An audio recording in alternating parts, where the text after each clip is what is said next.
के सदर में फायर स्टेशन के करीब आतिशबाजी के गोदाम में आग लग गई। फायर ब्रिगेड हुकाम ने गोदाम में लगी आग को तीसरे दर्जे की करार दे दिया और शहर भर से फायर टेंडर्स तलब कर ली गई। आग की इत्तला मिलने पर फायर ब्रिगेड की गाड़ियों और रेस्क्यू टीमें जाए वक्त पर पहुंच गई और आग पर काबू पा लिया गया। इस मौके पर चीफ फायर ऑफिसर तहसील अहमद सिद्दीकी ने ज़राए इब्लाग आमा के नुमाइंदों से गुफ्तगू करते हुए कहा, और उसके अंदर ये वाफिर मकदार में बारूद मौजूद था, जिसके अंदर शुरू में धमाके शुरू हुए और इससे ये आग लगी और आग फैलती चली गई। आपके सामने इस वक्त ये इसे फ्लेम डाउन कर दिया गया है, लेकिन अभी कूलिंग का अमल जारी है, जिसमें 7 फायर टेंडर जो है वो फायर ब्रिगेड के और 2 वाटर बाउज़र हिस्सा ले रहे हैं। उसके अलावा मज़ीद ये कि KPT से और हमने इमदाद तलब करी है, वो भी ऑन द वे है।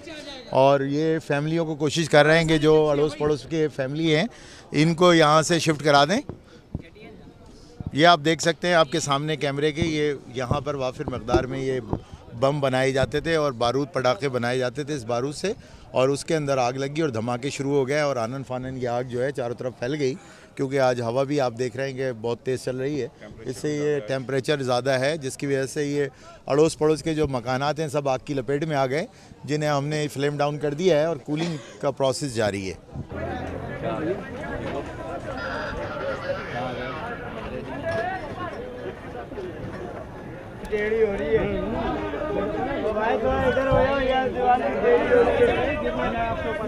Lotus Lake Towers, a groundbreaking endeavor by Lotus Properties.